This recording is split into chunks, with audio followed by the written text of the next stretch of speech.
और बांग्लादेश के दरमियान पहला टेस्ट मैच चिदम्बरम स्टेडियम में खेला जाएगा जो कि चेन्नई में है। इस मैच की ख़ास बात यह है कि ये बांग्लादेश की जो टीम है वो पाकिस्तान को पाकिस्तान में हरा कर आई है। अब काफ़ी एक बड़ा टास्क है इंडिया के लिए क्योंकि अगर इंडिया बांग्लादेश को टेस्ट सीरीज़ में हराती है तो उनके लिए एक आसान सा चांस बन जाएगा कि वो फ़ाइनल खेलेंगे। तो उसके बाद आई थिंक इंडिया को एक आसानी से फ़ाइनल खेलने का मौका मिल सकता है। ये वर्ल्ड टेस्ट चैम्पियनशिप का अहम सीरीज़ होगी। जिस तरह से अगर हम बात करें, जिस तरह से बांग्लादेश के जो 3 बॉलर्स आए हैं उनका भी काफ़ी एक खौफ होगा इंडियन बैटर्स पे भी, क्योंकि इससे पहले भी हमने देखा है जिस तरह से श्रीलंका के अजिंक्या मेंडिस थे, उन्होंने जब अपना डेब्यू किया था इंडिया के अगेंस्ट फाइनल में, तो वो एक ज़बरदस्त मैच था जिसकी वजह से इंडिया को हार का सामना करना पड़ा था। और अब जो बांग्लादेश के जो बॉलर्स आए हैं 3, इसके हवाले से पाकिस्तानी अवाम से भी पूछते हैं कि वो क्या राय देते हैं। लेकिन इससे कबल अगर आपने अभी तक हमारे यूट्यूब चैनल को सब्सक्राइब नहीं किया तो अभी सब्सक्राइब करें। अगर हम बात करें राणा की बात करें अगर हम, तो उनकी जो बॉलिंग थी, उनकी जो स्पीड थी, आपको क्या लगता है कितने डेंजर वो नज़र आएंगे इंडिया के अगेंस्ट? जी बिल्कुल, जिस तरह आपने बात की जो टेस्ट सीरीज़ होने जा रही है बांग्लादेश और इंडिया के दरमियान, आपने बांग्लादेशी बॉलर्स की बात की। जो एक नया बॉलर आता है तो आप उसका इम्पैक्ट देख सकते हैं। जब सीरीज़ ख़त्म होती है तो वो अपना काम दिखा चुका होता है। जैसे हमने लास्ट टाइम अजिंक्या मेंडिस को देखा था, उन्होंने इंडिया के ख़िलाफ़ फाइनल में 6 विकेटें हासिल की थी। इंडिया वालों को समझ में नहीं आ रहा था कि उनकी गेंदें कहाँ घूम रही। बाद में वो एक बॉलर जब आता है, जब सीरीज़ को या कोई फ़ाइनल ख़त्म होता है तो बाद में वो अपना काम कर चुका होता है। तो मैंने कहा थोड़ी सी डेंजरस सिचुएशन ये है इंडिया के लिए कि उनके जो 3 बॉलर हैं, हसन महमूद हो गए, मेहदी हसन मिराज हो गए और नाहिद राना, इनसे थोड़ा एहतियात से रहना होगा। बाकी तो इंडियन बैटर संभाल लेंगे, इतनी कोई बड़ी प्रॉब्लम नहीं होगी उनके लिए। हम बात करें जिस तरह से राणा ने अपना शुरुआत किया है पाकिस्तान के अगेंस्ट, जिस तरह से उन्होंने बॉलिंग की है, आई थिंक उन्होंने ऐलान किया है कि भाई अब वर्ल्ड का जो बेस्ट बॉलर होते हैं ना, जो टॉप 10 बॉलर होते हैं वर्ल्ड के, उनमें से वो अपना नाम डालना चाहते हैं। जिस तरह की उनकी स्पीड है, आपको क्या लगता है इस बारे में कि क्या इंडिया भी पाकिस्तान की तरह लड़खड़ा सकता है इंडिया में? नो डाउट नाहिद राना एक टैलेंटेड बॉलर है। जिस तरह उन्होंने अपना टैलेंट शो किया अगेंस्ट पाकिस्तान, उन्होंने बाबर आजम, शान मसूद और सऊद शकील जैसे बैटर्स को परेशान किया। तो मैं समझता हूं कि नाहिद राना को इंडिया में मुश्किलात हो सकती हूँ, क्योंकि इंडिया में नाहिद राना को टॉप क्लास के बैट्समैन मिलेंगे। रोहित शर्मा, विराट कोहली जो उनके एक्सपीरियंस प्लेयर है, तो नाहिद राना को वहाँ पे मुश्किलात हो सकती है, क्योंकि एक यंग लड़का जब आता है तो वो बहुत प्रेशर सिचुएशन फील करता है। फिर इंडिया में जाके इंडिया जिस तरह अपने होम ग्राउंड में अपनी टीम को इंडिया जैसे अपने होम ग्राउंड में टीमों को डोमिनेट करती है। अब देखें ऑस्ट्रेलिया जैसे टीम भी जब इंडिया आती है तो इंडिया उनको आउट क्लास कर देती है। बाकी मैं समझता हूँ जिस तरह बांग्लादेश ने पाकिस्तान में परफॉर्मेंस दिखाई थी, आपको इसके ऑपोजिट मिलेगा। मुझे लगता है कि बांग्लादेश अपनी पुरानी रिवायत बरकरार रखेगी और इंडिया उनको 1 साइडेड हरा देगी इस सीरीज़ में भी। हो सकता है और मुमकिन है कि ऐसा ही हो।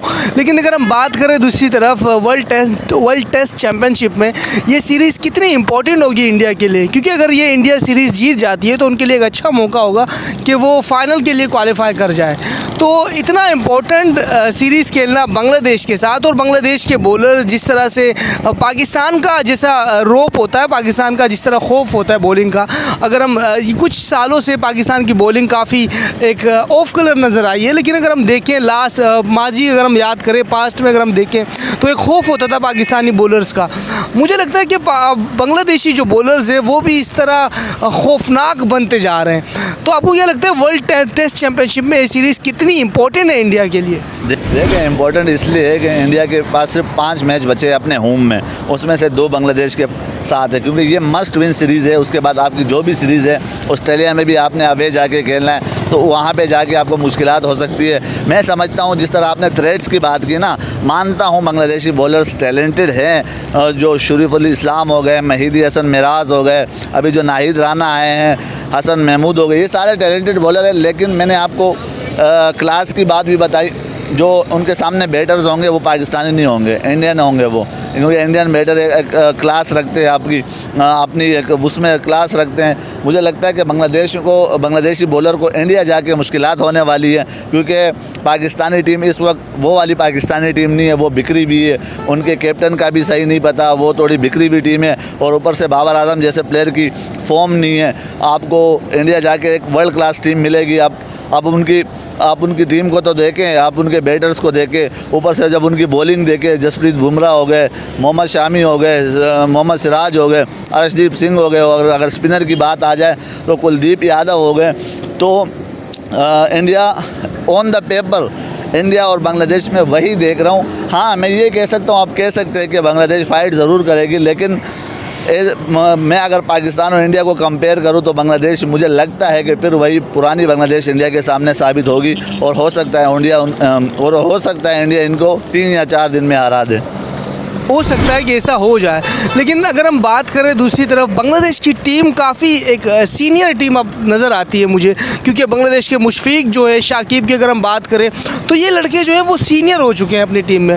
और बाकी टीमों को अगर हम देखें, इंडिया में विराट और रोहित के अलावा कोई बैटर इतना मतलब सीनियर बैट्समैन नहीं है इंडिया की टीम में।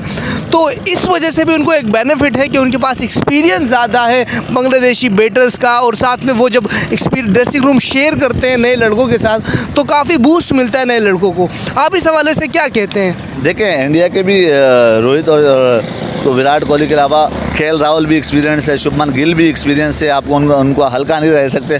बाकी आती है कैप्टेंसी के ऊपर मैं आता हूँ। रोहित शर्मा को पता है, चाहे वो बांग्लादेश की सीनियर टीम है या कोई भी है, रोहित शर्मा को पता है टीम को अंडर प्रेशर कैसे लाना है। उनको अगर आपको कैप्टेंसी आती है ना, तो आप चाहे 40 साल के ही सारे, चाहे जिनके पास 20 साल का भी एक्सपीरियंस हो ना, अगर आपको टीम को प्रेशर में लाना आता हो ना, अगर आपको फील्ड सेटिंग का पता हो कि मैंने अपनी फील्ड कहाँ, कौन से बॉलर के लिए कौन सी फील्ड सेट करनी है, रोहित शर्मा में वो कैपेबिलिटी है कि वो बांग्लादेश को एक आसान हरीफ साबित कर सकते हैं और उन पर प्रेशर डाल के ये सीरीज़ आराम से जीत सकते हैं। तो देखते हैं आने वाले वक्तों में क्या होता है। नाज़रीन, आपने पाकिस्तानी अवाम की भी राय देखी और आपको पता चल गया होगा कि ये सीरीज़ कितनी इंपॉर्टेंट है इंडिया के लिए, और बांग्लादेश इतनी डेंजर जो नज़र आ रही है, क्या वो अपना जो खौफ है वो बरकरार रख पाएगी या नहीं। तो चलिए नाज़रीन, एंड करते हैं इस वीडियो को। अगर आपने अभी तक हमारे यूट्यूब चैनल को सब्सक्राइब नहीं किया तो अभी सब्सक्राइब करें, और साथ में लगे बेल आइकन को भी ज़रूर प्रेस करें, ताकि हमारी नई आने वाली वीडियोज़ आपको बर वक्त मिलती रहे। अब तक के लिए इतना ही, मिलते हैं नेक्स्ट वीडियो में, तब तक के लिए इजाज़त दीजिएगा। अल्लाह ने के बाद।